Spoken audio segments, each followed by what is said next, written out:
പേര് നിഷ അനിൽ. ഞാൻ താമരശ്ശേരി ചമ്മലിൽ നിന്ന് വരുന്നു. ഞാൻ 1.5 വർഷമായി ഇവിടെ വർക്ക് ചെയ്യുന്നു. ആദ്യം ഞാൻ തൊഴിലുറപ്പിലാണ് പോയത്. പിന്നെ അവിടെ തൊഴിലുറപ്പിലുള്ളവർ ഇവിടേക്ക് ജോലിക്ക് വന്നപ്പോൾ അവരുടെ കൂടെ ഞാൻ ഇങ്ങോട്ട് വരികയും ചെയ്തു. തൊഴിലുറപ്പിൽ പോയിരുന്ന സമയത്ത് എനിക്ക് മക്കളെ പഠിപ്പിക്കാനുള്ള പൈസയൊന്നും കിട്ടുന്നില്ലായിരുന്നു. 3 ആളെ പഠിപ്പിക്കാനുണ്ട്. അപ്പോൾ ഞാൻ ഇവിടെ വന്നപ്പോൾ എനിക്ക് ഫീസ് അടയ്ക്കാൻ എൻ്റെ മോളെ നല്ലൊരു ജോലിക്ക് പഠിപ്പിക്കാമെന്ന് കരുതി ഇങ്ങോട്ട് വന്നതാണ്. ഇവിടെ വന്നപ്പോൾ ഫീസ് അടയ്ക്കാനൊക്കെ കിട്ടുന്നുണ്ട്. ഇവിടുന്ന് 15 ലോണ് കിട്ടി, പലിശ ഇല്ലാത്ത ലോൺ. അപ്പോൾ ഞാനതെടുത്ത് മോളെ ഫീസ് അടച്ച് അങ്ങനെ എല്ലാ കാര്യങ്ങളും ഇപ്പോൾ നടന്നു പോകുന്നു.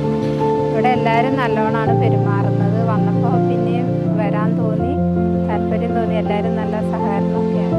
സമയത്ത് എല്ലാവരും അങ്ങനെ മടിച്ചു നിന്നു. പിന്നെ ഓരോരുത്തരായിട്ട് ഇങ്ങോട്ട് വന്നുകൊണ്ടിരുന്നപ്പോൾ അടുത്ത ആൾ വന്ന് അങ്ങനെ ഞങ്ങൾ കുറേ ആൾ, അവിടുന്ന് 10-30ഓളം ആളുകളുണ്ട് ഞങ്ങളുടെ ഭാഗത്ത് ഇവിടേക്ക് തന്നെ ജോലി ചെയ്യുന്നു. ആദ്യം വരുമ്പോൾ വീട്ടിലുള്ളവരൊക്കെ കുറച്ച് ഇഷ്ടമല്ലായിരുന്നു, താല്പര്യപ്രകാരമല്ല, ബുദ്ധിമുട്ടോടുകൂടി പോകുന്നതാണെങ്കിൽ ഇവിടെ എത്തിയപ്പോൾ ഞങ്ങൾക്ക് നല്ലൊരിത് തോന്നി. കഷ്ടപ്പാടും ബുദ്ധിമുട്ടും ഒക്കെ ഉള്ളതുകൊണ്ട് പോകുന്നതാണ്. ഇപ്പം നല്ലൊരു ഇതായിട്ടാണ് തോന്നുന്നത്. വന്നത് നന്നായിരുന്നു. ജീവിതത്തിൽ എന്തെങ്കിലുമൊക്കെ ചെയ്യാൻ കഴിയുന്നു.